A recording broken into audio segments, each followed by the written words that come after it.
Olá pessoal, tudo bem com vocês? Estamos de volta para continuarmos o nosso estudo do livro de Apocalipse. Quero me desculpar aí com o pessoal, vocês que entrarem aí ou que entraram ou tentaram entrar. Estava com problema aqui na internet. Vamos ver se vai continuar aqui. Se Deus quiser, vai continuar. Luquinhas, eu vou pedir o meu filho para trazer um relógio, porque agora começou bem mais tarde. Pega um relógio para mim, um relógio lá no quarto. E aí hoje a gente vai continuar o assunto de ontem. Hoje nós vamos estudar o capítulo 4 e o capítulo 5 de Apocalipse. Eu não coloquei o título aí, mas depois eu vou colocar na hora de gravar o vídeo. Se a gente conseguir, se der tudo certo, se Deus quiser, vai dar certo. Hoje a gente vai estudar, são 9h30. Hoje a gente vai estudar o capítulo 4, capítulo 5 de Apocalipse. Nós paramos ontem, conseguimos fechar, o capítulo 3. E hoje a gente vai estudar o capítulo 4 e o capítulo 5. Aqui no capítulo 4 e 5 são registradas aparições. Um quadro é mostrado, como se fosse um quadro mostrado a João da glória de Cristo. Podemos observar aqui a sala do trono celestial. Hoje a gente vai ver isso. Deus está assentado no trono e orquestrando todos os acontecimentos que João irá registrar. Já tem gente entrando aí, a Aline entrou, seja bem-vinda. O mundo não está fugindo ao controle de Deus.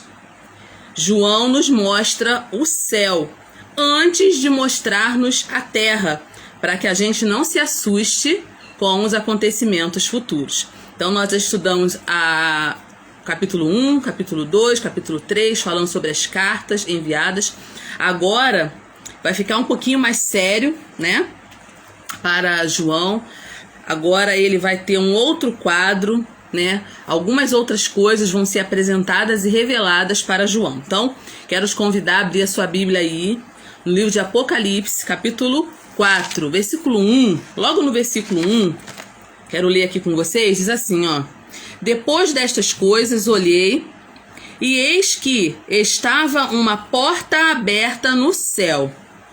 E a primeira voz que, como de trombeta, ouvira falar comigo, disse: sobe aqui e mostrar-te-ei as coisas que logo depois destas devem acontecer.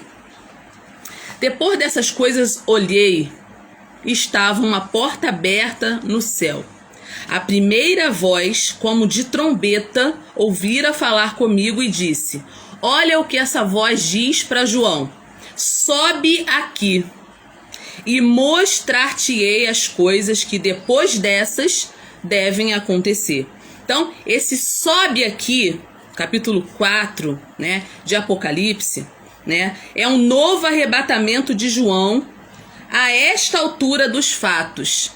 O que significa aquela voz dizendo para João, sobe aqui? Esse novo arrebatamento que João já estava tendo uma visão. E agora, na visão, ele ouve uma voz que diz para ele, sobe aqui. Então, a essa altura dos fatos, essa voz chamando João para subir, tipifica a igreja. A igreja, e a sua peregrinação aqui na terra. Imediatamente eu me achei em espírito. João diz isso. Imediatamente eu me achei em espírito. Dentro dessa linha, como eu já expliquei, quem está me acompanhando, capítulo 1, 2, 3, eu não posso ficar repetindo tudo que eu falei anteriormente, mas dentro do que eu falei, dentro da linha da corrente teológica que eu creio, a igreja será arrebatada e não passará pela grande tribulação. Porque nós temos aqui no capítulo 4 de Apocalipse, no capítulo 4 e no capítulo 5, nós temos aqui a adoração de Deus no céu, no capítulo 4, e nós temos no capítulo 5 a igreja glorificada no céu. O que eu entendo com isso? Que logo depois de todas as igrejas serem advertidas, João ouve uma voz, sobe aqui. Então, na minha concepção, na corrente teológica que eu acredito, a igreja foi arrebatada e não passará pela grande tribulação. Porque no capítulo 6 de Apocalipse, já começa o período da grande tribulação. onde os 7 selos serão abertos e vai dar início ao período da grande tribulação. Como eu disse para vocês, o livro de Apocalipse tem várias correntes teológicas, várias interpretações, e eu não vou ficar discutindo aqui todas as correntes teológicas e todas as interpretações, mas a interpretação que eu acredito, tá, é que a igreja será arrebatada e ela não passará pela grande tribulação. Nós temos na própria Bíblia vários tipos, né? Alguns personagens bíblicos já nos mostram que isso será feito. Vou dar um exemplo: Enoque. Enoque foi transladado para não ver a morte, um tipo de arrebatamento. Um outro exemplo é Elias. Elias foi levado ao céu num carro de fogo. Ele foi levado ao céu. Aquela carruagem separa Elias de Eliseu e é levado ao céu. Elias não vê a morte. Um tipo também do que vai ser a igreja arrebatada. Então, gente, aqui no capítulo 4, a adoração é prestada a Deus como Criador de todas as coisas. Já no capítulo 5, que a gente vai estudar hoje também, a adoração é prestada a Cristo como Redentor. Então, no capítulo 4, Deus é adorado como Criador, a gente vai estudar ele agora. E no capítulo 5, Deus é adorado como Redentor. Cristo é adorado como Redentor. É claro que tem denominações que não acreditam nesse arrebatamento. Acredita que a igreja vai passar pela grande tribulação. E eu não vou ficar discutindo isso, porque, como eu disse, são linhas de interpretação. Então, se você acredita que vai passar pela grande tribulação, você acredita. Eu não acredito. Pelo que eu já li, pelo que eu já estudei, eu creio que a igreja não passará pela grande tribulação. Cristo vai arrebatar a sua igreja antes do período da grande tribulação, antes dele abrir os 7 selos e derramar a sua ira, né, sobre a face da terra.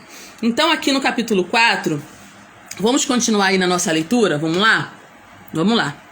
Logo fui arrebatada em espírito, e eis que no trono estava posto no céu, um trono estava posto no céu, e um assentado sobre o trono, olha só, um assentado sobre o trono. E o que estava assentado, quem estava sentado no trono, era na aparência semelhante a pedra de jaspe e de sardônica. E o arco celeste estava ao redor do trono e era semelhante a uma esmeralda. Note que João, ele não consegue ver claramente quem está sentado no trono, né? Porque o resplendor era muito grande. Ele diz que na aparência era semelhante à pedra de jaspe de sardônica. E o arco celeste, que é o arco-íris, né? O arco celeste fala aqui, é o arco-íris, estava ao redor do trono. Olha que visão gloriosa que João tem. E aí, diz assim, do trono saíam relâmpagos, trovões, vozes, e ardiam 7 lâmpadas de fogo, as quais são os 7 Espíritos de Deus, que eu já expliquei que é um dos nomes do Espírito Santo, são os 7 Espíritos de Deus, 7 representando a completude, né, o número perfeito. E aí diz assim, e havia diante do trono um mar como de vidro, semelhante ao cristal. No meio do trono e ao redor do trono, 4 animais cheios de olhos por diante e por detrás. Eu vou explicar tudo isso aqui para vocês hoje, tá? E o primeiro animal era semelhante a um leão, o segundo animal semelhante a um bezerro, e tinha o terceiro animal com o rosto de homem, e o quarto animal era semelhante a uma águia voando. E os 4 animais tinham cada um respectivamente 6 asas, e ao redor e por dentro estavam cheios de olhos, e não descansavam nem de dia nem de noite, dizendo, Santo, Santo, Santo, Santo é o Senhor Deus, o Todo-Poderoso, que era, que é e que há de vir. E quando os animais davam glória e honra e ações de graça ao que estava assentado sobre o trono, ao que vive para todo sempre, os 24 anciãos prostaram-se diante do que estava assentado sobre o trono. Adoravam o que vive para todo sempre. Olha que coisa linda, gente. E lançavam as suas coroas diante do trono, dizendo, digno és, Senhor, de receber glória, honra, poder, porque tu criaste todas as coisas e pela tua vontade foram criadas. Então, Olha a visão que João teve aí, né? Que visão gloriosa. Vamos destrinchar essa visão aí. O que quer dizer essa visão que João teve no capítulo 4? Nós vemos aqui no capítulo 4 a adoração prestada a Deus como Criador de todas as coisas. No capítulo 4, apenas 24 anciãos e 4 seres viventes adoram a Deus. No capítulo 4, somente, a gente vê aí, João só vê 24 anciãos adorando a Deus. E 4 seres viventes, que a gente acabou de ler aqui. Já no capítulo 5, que a gente vai estudar daqui a pouco, a adoração é universal. No capítulo 5, João diz que ouvi que toda criatura que há no céu, sobre a terra, debaixo da terra, sobre o mar e tudo os que nele há, estava dizendo, e aí ele continua a visão. Então a igreja estará nesse culto universal, cujo tema é o cântico da adoração e da redenção efetuada por Jesus Cristo, o Cordeiro. Só quem pode cantar o cântico da redenção são aqueles que foram redimidos pelo Cordeiro. Então, deu para entender? Nós vamos estudar hoje o capítulo 4 e o capítulo 5. Então a Bíblia fala aqui, no capítulo 4, versículo 2, que João foi arrebatado em espírito. Na Bíblia de Jerusalém, que eu considero a Bíblia mais próxima ao original, diz assim: eu fui imediatamente movido em espírito. Em outras traduções diz: eu fui arrebatado em espírito. E havia um trono lá no céu, um trono e alguém sentado. Esse trono fala de poder, fala de autoridade. É desse trono celestial que emana toda a autoridade que existe emana desse trono. Ele é o ponto central de todo o universo, de toda a criação. Apocalipse, gente, é o livro do trono, é o livro do poder, é o livro da autoridade divina. E no trono tem alguém assentado. No trono, o trono não está vazio. Tem alguém assentado no trono. Quem é que está assentado no trono? Deus, o soberano. Ele está assentado no trono. E no 4, versículo 3, aqui, capítulo 4, versículo 3, diz assim: e o que estava assentado era na aparência semelhante à pedra de jaspe de sardônica. O que quer dizer aquele que está assentado ser semelhante à pedra de jaspe sardônica? E tinha um arco celeste, né, como uma esmeralda ao redor do trono. Jaspe e sardônio eram jaspe a primeira e sardônio a última pedra do peitoral do juízo, do sumo sacerdote. Olha só que coisa interessante. Lá nos primeiros livros, no Pentateuco, né, nós temos Gênesis, Levítico, Êxodo, Número, Deuteronômio, o Pentateuco. Lá no livro de Êxodo, já fala sobre a veste do sacerdote. Na veste do sacerdote, ele tinha um peitoral com pedras preciosas. Cada pedra simbolizava alguma coisa. Então, se a gente vai lá para os primeiros livros da Bíblia, a gente vê que o jaspe e o sardônio eram a primeira e a última pedra do peitoral do juízo do sumo sacerdote. Isso demonstra o quê? Isso denota o quê? Que se trata de um trono de juízo. Se trata de um trono de juízo.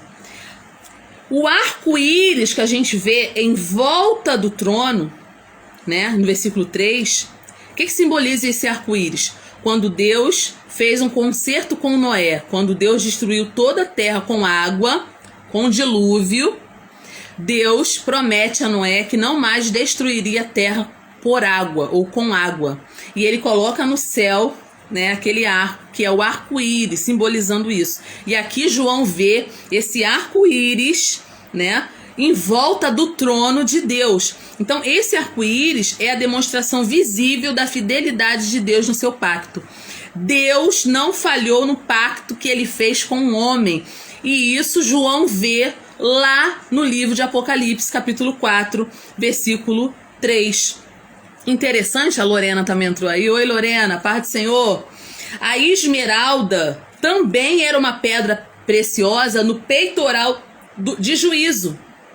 E a esmeralda, depois você vai procurar lá, tá, gente? Porque são muitas coisas, não tem como eu dizer tudo.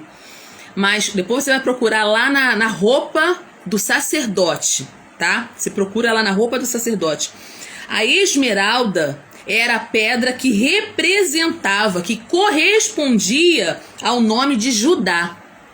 Então, olha só como cada coisa que aparece aí, a simbologia que tem no livro de Apocalipse, né? Essa esmeralda no peitoral do sacerdote, lá no livro de Êxodo, lá no livro, né, de Levítico, né, lá nos primeiros livros, representa a nação de Judá, a tribo de Judá, a tribo real. Então, realça mais uma vez a soberania desse trono. João vê, né? Ele recebe aquela mensagem, sobe aqui, sobe. João sobe, né? E eu acredito que prefigurando a igreja que será arrebatada.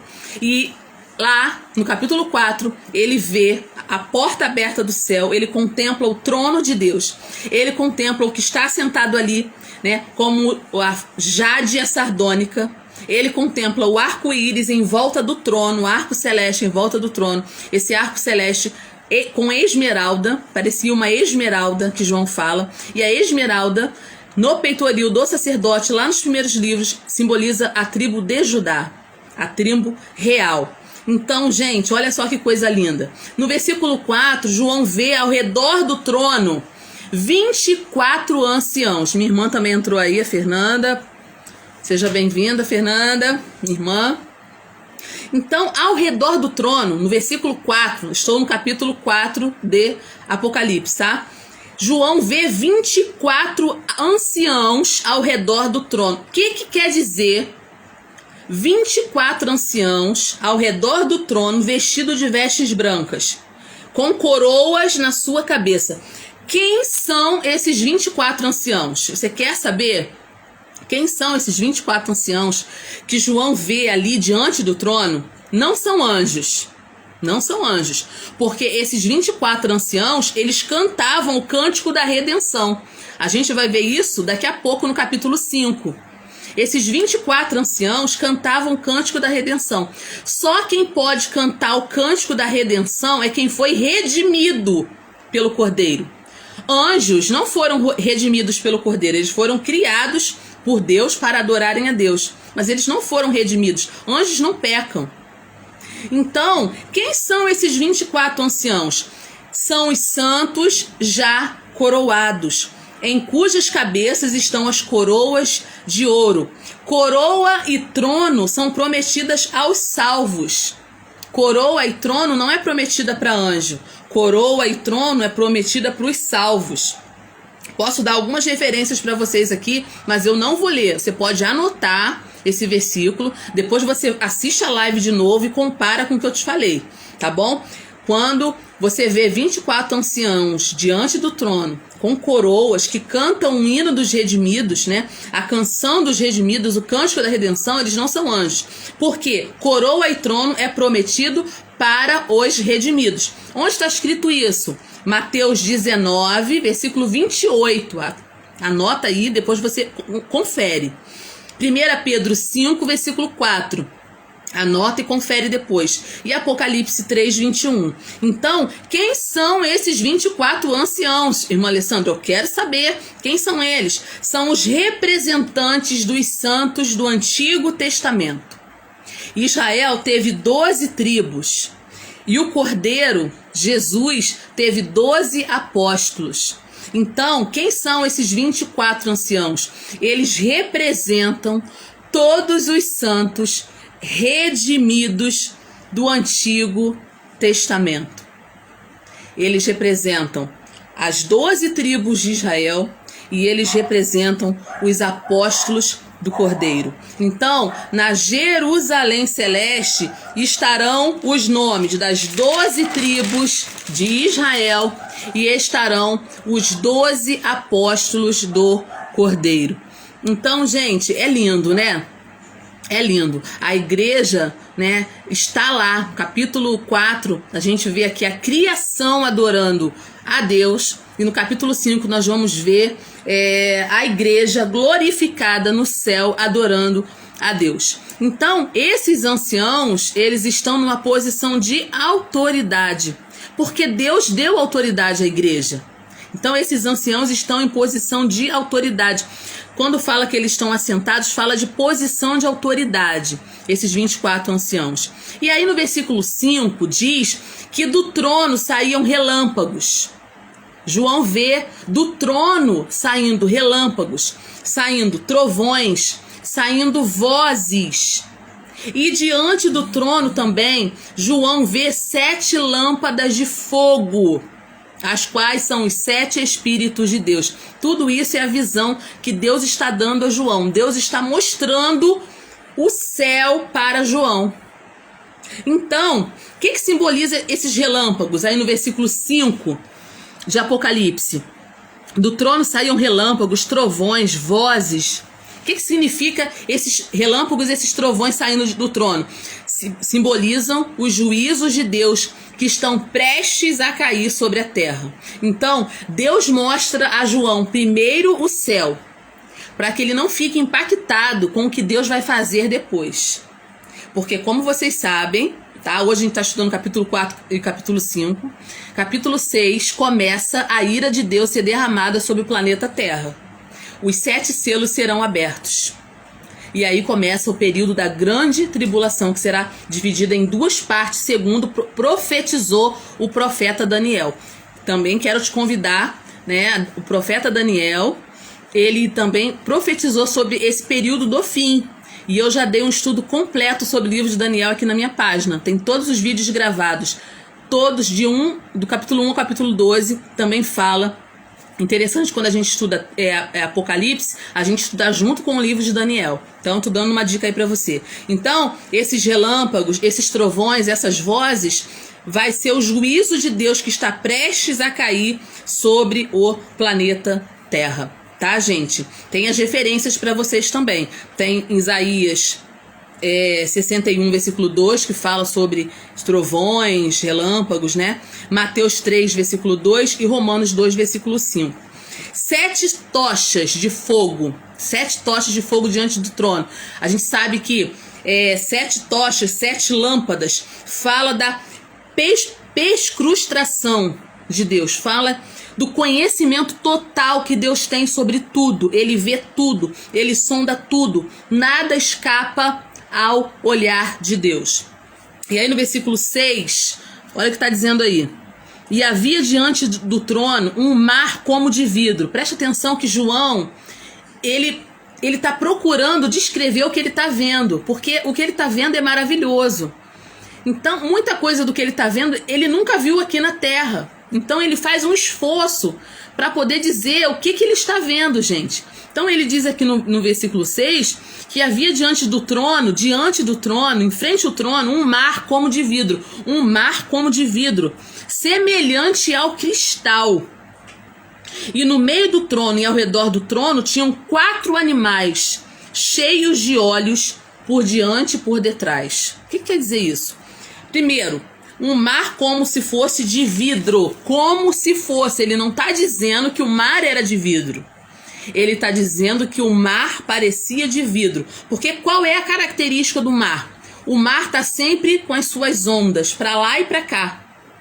O mar que a gente conhece aqui, do planeta Terra, ele está sempre com as suas ondas para lá e para cá. Você nunca vai ver o mar parado. O mar não fica parado. Lá ele vê um mar como se fosse de vidro. Olha a dificuldade dele, né, para descrever isso. Um mar que é de vidro não se agita.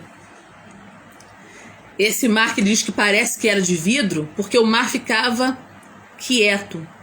O que quer dizer esse mar como se fosse de vidro? A paz do céu é imperturbável. Apesar de todos os juízos que vão estar acontecendo na terra, a paz do céu é imperturbável. Não existe correria no céu. Não existe desespero no céu. Não. O céu, a paz do céu é imperturbável. E é isso que quer dizer esse mar como se fosse de vidro. E no meio do trono e ao redor do trono tinham 4 animais cheios de olhos, tanto na frente como por trás. Essas criaturas estranhas que a gente não conhece, que é desconhecida dos homens, são lindas, de acordo com a visão que João tem. Faz lembrar a visão que Ezequiel teve, né? Lá no livro de Ezequiel, capítulo 1, do versículo 1 ao 14, depois você lê, você vai ver que é muito parecido com a visão que Ezequiel tem. Que posteriormente Ezequiel descobre que, na realidade, quem eram aquelas pessoas, aquelas coisas, aquelas criaturas que ele estava vendo? Eram querubins. Depois ele descobre mais lá na frente, no livro de Ezequiel, capítulo 10, versículo 20, que aquelas criaturas que ele não entendeu muito bem o que era, na realidade eram querubins. O que são querubins? São seres criados por Deus que ainda a gente não conhece, porque eles residem no céu. Então nunca ninguém viu um querubim, né? Aqui na terra, nunca ninguém viu. São criaturas criadas por Deus.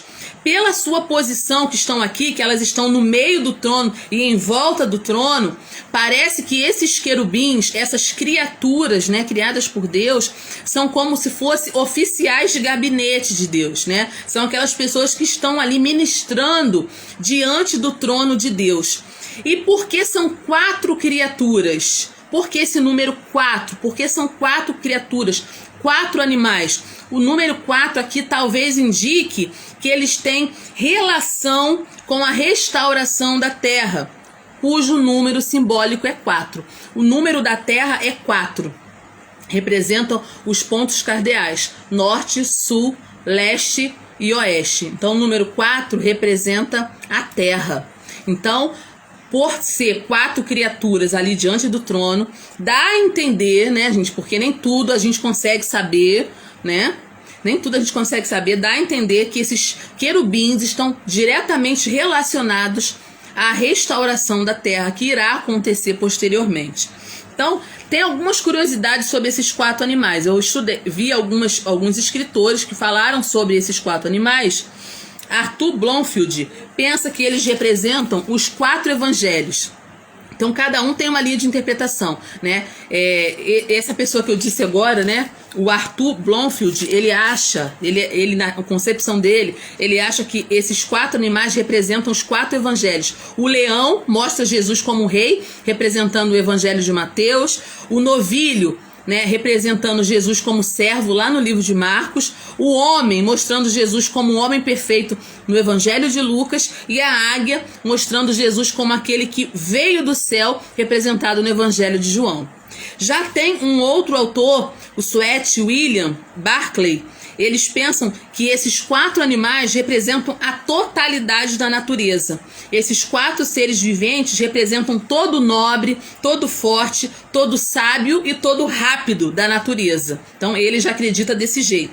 E cada figura tem preeminência na sua própria esfera. O leão é supremo entre os animais selvagens. O boi é supremo entre os animais domésticos. A águia é o rei das aves. O homem é o supremo entre as criaturas viventes. A gente viu aqui que essas 4 criaturas, né, o rosto que elas têm, uma parece com um leão, outra parece com um bezerro ou um novilho, o outro parece com o rosto de um homem e o outro parece com uma águia. Então, cada autor, cada estudioso da Bíblia tem uma representação, né, uma interpretação sobre essas 4 criaturas.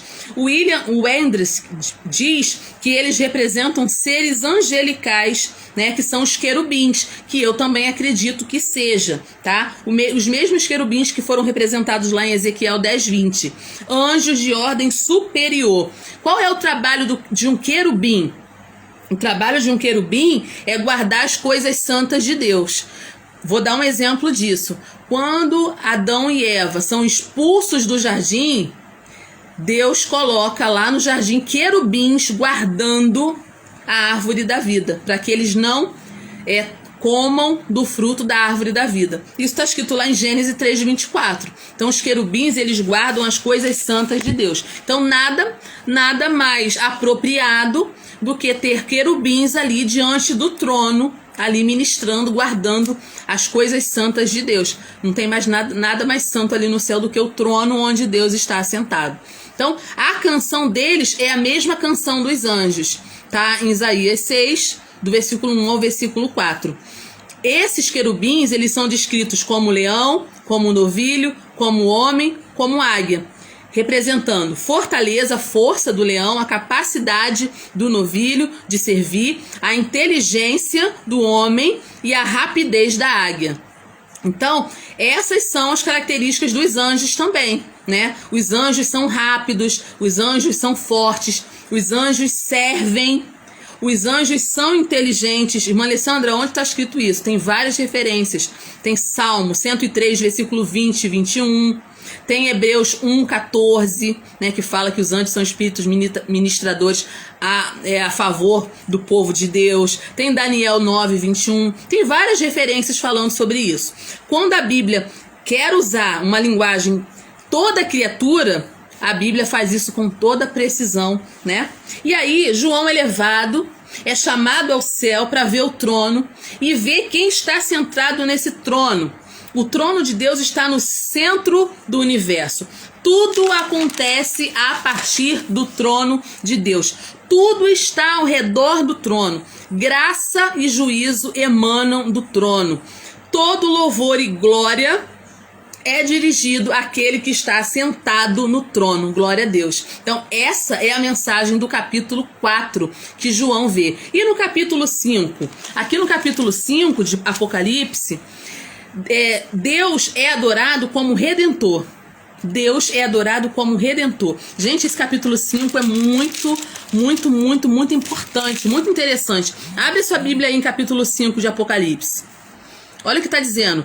E vi na destra do que estava sentado sobre o trono um livro escrito por dentro e por fora, selado com 7 selos.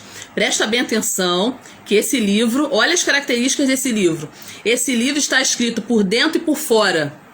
Gente, isso é muito interessante, né? Porque geralmente você pega um livro, geralmente, ele é escrito por dentro. Por fora, ele tem uma capa. E o máximo que está escrito do lado de fora é um título, não é? Mas esse livro que João vê lá no capítulo 5... diz que esse livro é todo escrito tanto por dentro quanto por fora e selado com 7 selos. Eu vou explicar isso aqui já já. E vi um anjo forte bradando com grande voz: quem é digno de abrir o livro e de desatar os seus selos? E ninguém no céu, João diz, nem na terra, nem debaixo da terra, podia abrir o livro nem olhar para ele. Não podia abrir o livro e não podia olhar para ele. E eu chorava muito, porque ninguém fora achado digno de abrir o livro, nem de ler, nem de olhar para ele. E disse-me um dos anciãos, que a gente falou agora no capítulo 4, não chores. Eis aqui o leão da tribo de Judá, a raiz de Davi, que venceu para abrir o livro e desatar os 7 selos. E olhei, e eis que estava no meio do trono e dos 4 animais viventes, e entre os anciãos um cordeiro, como havendo sido morto. Tinha 7 pontas e 7 olhos, que são os 7 Espíritos de Deus enviados a toda a terra. E veio e tomou o livro da destra do que estava sentado no trono. Olha que coisa linda! Deus está sentado no trono, o livro estava à destra de Deus, ninguém podia abrir o livro. João chora porque ninguém consegue abrir o livro. Um dos anciãos diz para ele: não chores, porque tem aqui alguém que pode abrir o livro, e aponta para o cordeiro. Quem é o cordeiro, gente? Jesus. O cordeiro pode abrir o livro. Olha só, olha que coisa linda. Esse cordeiro que tinha sido morto, olha só, que tinha os 7 Espíritos de Deus, veio e tomou o livro. Os 4 animais e os 24 anciãos prostraram-se diante do cordeiro, todos eles harpas e salvas de ouro cheias, todos eles tinham harpas e salvas de ouro cheias de incenso, que são a oração dos santos. Que coisa linda! E cantavam um novo cântico, dizendo: digno és de tomar o livro e de abrir os seus selos, porque foste morto, e com teu sangue compraste para Deus homens de tribo, língua, povo e nação, e para o nosso Deus os fizeste sacerdotes, e eles reinarão sobre a terra. Gente, olha que texto lindo, olha o que está acontecendo aqui nesse texto. João vê um livro escrito por dentro e por fora, selado com 7 selos. Que livro é esse? Eu te pergunto, que livro é esse escrito por dentro e por fora? Selado com 7 selos, que ninguém podia abrir, que ninguém podia olhar para ele. Que livro é esse? Você sabe que livro é esse? Eu vou te dizer agora que livro é esse. Esse livro é o livro da história. Você vai entender o que eu vou falar para você agora. A história do mundo não está nas mãos dos poderosos. A história do mundo não está na mão dos historiadores. A história do mundo não está na mão dos filósofos. Sabe, gente, existem 2 visões humanistas da história. Existem 2 visões humanistas da história. A visão cíclica dos antigos gregos. O que eles diziam? Eles diziam que a história não se move para nenhuma meta. Não há esperança, não há redenção. O que é e o que foi, o que será, não haverá consumação. É isso que a visão cíclica dos gregos acredita, ou acreditava ou acredita sobre a história. A visão do existencialismo ateu. O que essa visão ensina, diz sobre a história? Que a história é uma sucessão de fatos sem significado, não há plano nenhum e não há esperança nenhuma. Qual é o sentido da história, então? Fritz Hegel, no seu livro Filosofia da História, disse que os povos e os governos nunca aprenderam nada da história.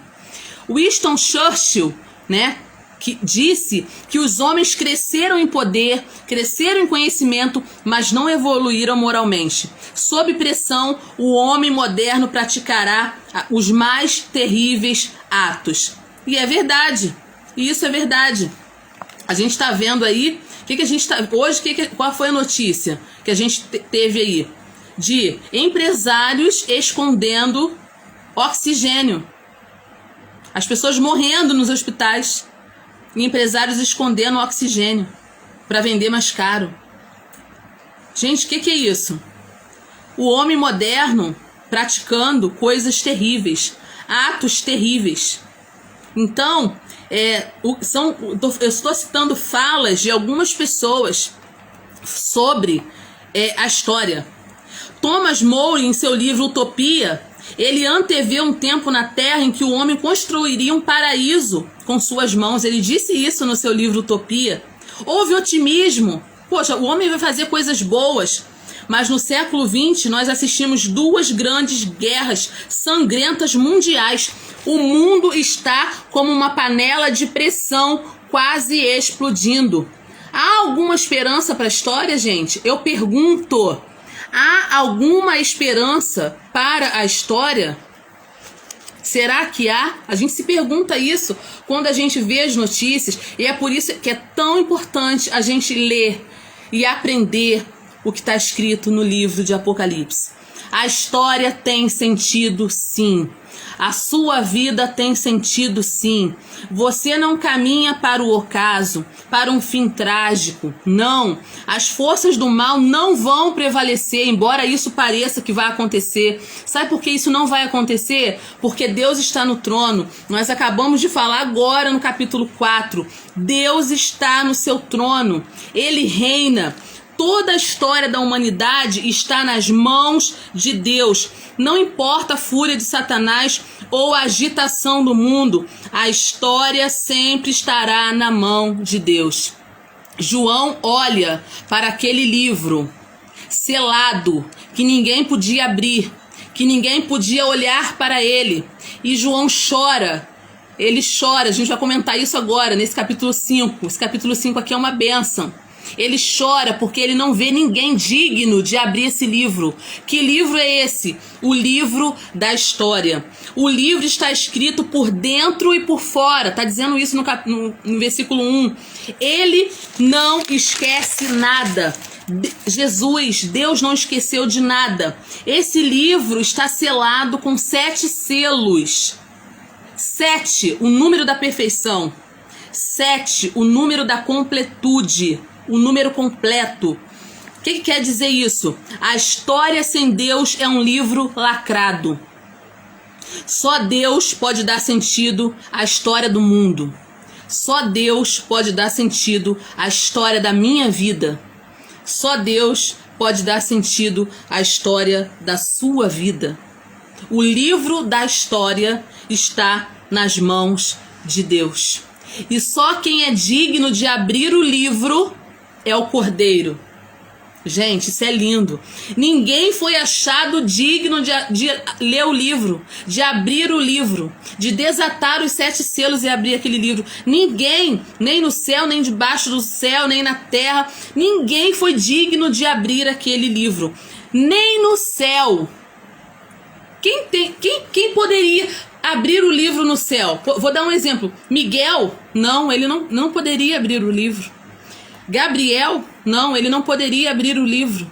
Os serafins, os querubins, apesar de serem seres celestiais, criados para adorar a Deus, eles também não foram dignos de abrir o livro. Anjos poderiam abrir o livro? Não, eles não tinham a capacidade para abrir esse livro. Os remidos que estão lá no céu, Abraão, Moisés, Elias, Paulo, Pedro, algum dos apóstolos, Maria, que foi a mãe de Jesus, não.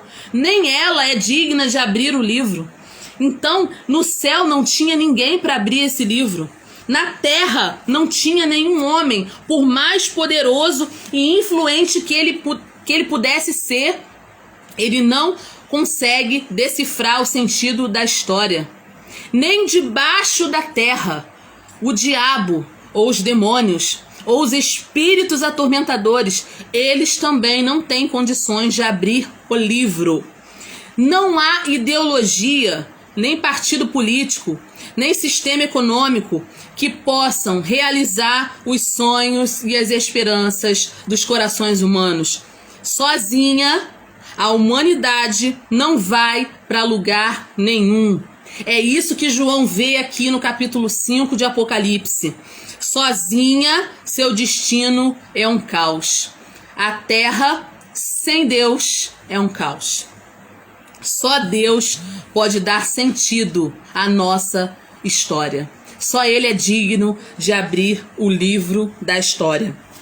A grande questão aqui do capítulo 5 de Apocalipse é: quem é digno? É a grande questão desse capítulo 5. Quem é digno de abrir o livro? A grande constatação desse livro: ninguém podia abrir o livro. Qual é a grande decepção aqui do capítulo 5? Eu chorava muito. Quem chorava? João. Ele ficou decepcionado porque ele viu que ninguém poderia abrir, desatar os selos e abrir aquele livro. A crise de João é a crise da impotência de todos nós. O choro de João representa o choro de toda a humanidade. Quando a gente olha ao nosso redor, a gente vê um mundo em pé de guerra. A gente vê o mal triunfando. A gente vê os maus prevalecendo sobre os bons. A gente vê a violência crescendo. A gente vê o terrorismo ameaçando. Quantos cristãos estão morrendo por amor ao evangelho? Muitos. E alguns brigando na igreja por coisas banais, coisas pequenas. E cristãos perdendo a vida todos os dias por serem cristãos. Então, quando a gente olha ao nosso redor, a gente vê famílias cada vez mais barbarizadas. A nossa reação, como foi a reação de João, é chorar. João viu que ninguém era capaz de abrir aquele livro. Mas há um consolo. João viu que existe um consolo, porque um dos anciãos, que eu já expliquei quem são esses anciãos, um dos anciãos disse para ele no versículo 5, não chores. Um dos anciãos disse para ele, não chores. A solução da história está em Jesus. O livro da história está nas mãos de Jesus. Ele venceu para abrir o livro. Jesus venceu o diabo, Jesus venceu o mundo, Jesus venceu o pecado, Jesus venceu a morte. Ele é o leão, porque ele foi o cordeiro. Ele não poderia ser o leão se ele não fosse o cordeiro. João vê um cordeiro se apresentando para abrir o livro. Ele é o leão, porque ele é o cordeiro. Ele é digno de desvendar o sentido da vida, porque ele é onisciente, porque ele é onipotente. Jesus está com o livro da história em suas mãos. E se nós sabemos hoje, né, estamos estudando aqui o livro de Apocalipse, capítulo 4 e 5 hoje. Se nós sabemos que Deus, que Cristo está com o livro nas mãos, que ele é digno de abrir esse livro, que ele é o único capaz de dar sentido à história desse mundo, que ele é o único capaz de dar sentido à minha história, que ele é o único capaz de dar sentido à tua história, ore a Deus, ore, clame pelas pessoas, para que esse leão, esse cordeiro alcance as pessoas, porque com seu sangue ele comprou. Ele é digno de abrir o livro, porque ele comprou para si tribos, línguas, povos e nações. Quando a gente fala de tribo, a gente fala de grupos étnicos, ele comprou. Quando a gente fala de língua, a gente fala de grupos linguísticos. Pessoas de todas as nacionalidades que falam diversas línguas, Jesus comprou essas pessoas também.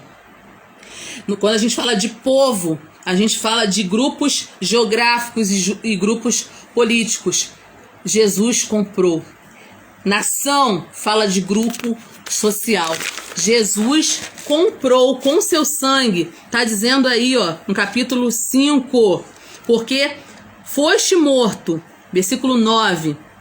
E com teu sangue compraste para Deus homens de toda tribo, língua, povo e nação. E para o nosso Deus o fizeste reis e sacerdotes, e eles reinarão sobre a terra. Olha o privilégio que Deus vai dar à sua igreja, de reinar como reis e sacerdotes. Então, ele é adorado. Jesus é adorado. Jesus é adorado por quem ele é. Jesus é adorado porque ele é o leão de Judá. Jesus é adorado porque ele é a raiz de Davi. Jesus é adorado porque ele é o cordeiro que foi morto. E ele é adorado pelo que ele fez. Ele foi morto e ele comprou-nos para Deus. Ele nos constituiu reis e sacerdotes que reinarão sobre a terra. Então, um aprendizado profundo que nós tivemos hoje no capítulo 4 e no capítulo 5 de Apocalipse. Capítulo 4, falando da adoração a Deus no céu.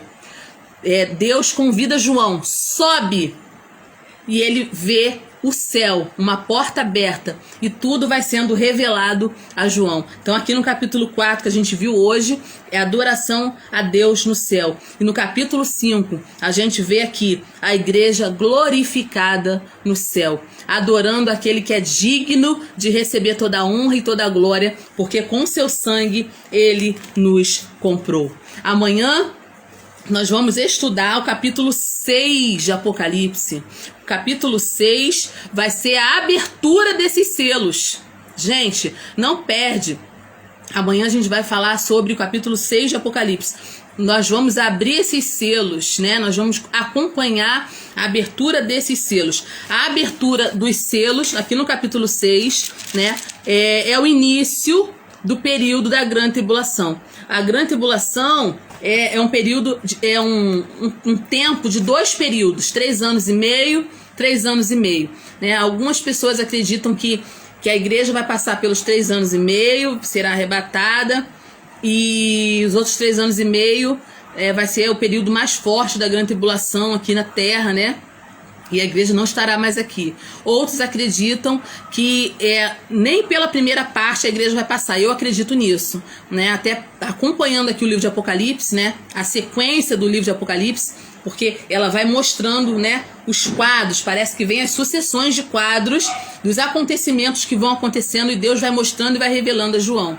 Então eu acredito que esse sobe, né, que Deus fala, João sobe aqui e vê, né? Deus mostra o céu para que ele não fique apavorado com as coisas que vão acontecer na terra. E aí no capítulo 6 começa o juízo de Deus, né? Aqueles trovões que a gente viu lá no capítulo 4, né? Os juízos de Deus sendo derramados sobre a terra. Esse juízo de Deus é resposta à oração dos santos. Quantos não clamam por justiça? Quantos não clamaram até hoje por justiça e clamam até agora por justiça? Deus vai ouvir esses clamores. Essas orações, a gente acabou de ver aqui, estão tudo guardadas. Essas orações estão guardadas. Deus está ouvindo cada oração. E a resposta aos pedidos de justiça de todos os santos, de todos os tempos, será o derramamento da ira de Deus sobre o planeta Terra. Isso vai acontecer. Isso não nos dá medo, porque nós somos a igreja de Deus. Nós estamos protegidos por Deus, né? Isso não nos assusta. O livro de Apocalipse não deve nos assustar. Ele deve nos encorajar a permanecermos fiéis. Então amanhã eu quero te convidar para abrir esses 7 selos, né, aqui do capítulo 6, que vai marcar o início do período da grande tribulação. Não perca amanhã. Quero agradecer as pessoas que estiveram conosco aqui hoje, minha irmã Fernanda que entrou, Felipe, quero agradecer a Lorena, pessoal que entrou, que saiu, pessoal que vai assistir esse vídeo depois. Muita gente não assiste na hora, mas assiste depois. O vídeo vai ficar gravado aqui na página. Hoje a gente não teve nenhum problema, né, gente? Quem acompanhou o vídeo de ontem, tinha um inseto voou aqui, me assustou um pouco aqui, né? Mas era um grilo, era um gafanhoto, não era nem um grilo, gente, era um gafanhoto. Tinha asas, porque grilo só pula, ele ficava voando, então me assustou um pouco, mas a gente conseguiu gravar a live, tá uma bênção. Se você não assistiu, assista de ontem, acompanha, tá gravado lá a live 1, a live 2, a live 3, tá tudo gravado, os capítulos direitinho, acompanha aí com a gente, e eu te espero amanhã, se Deus quiser, né? Se Deus permitir, estaremos aqui de novo no capítulo 6, que marca o início da grande tribulação. Deus te abençoe, te guarde, te dê uma noite abençoada, em nome de Jesus.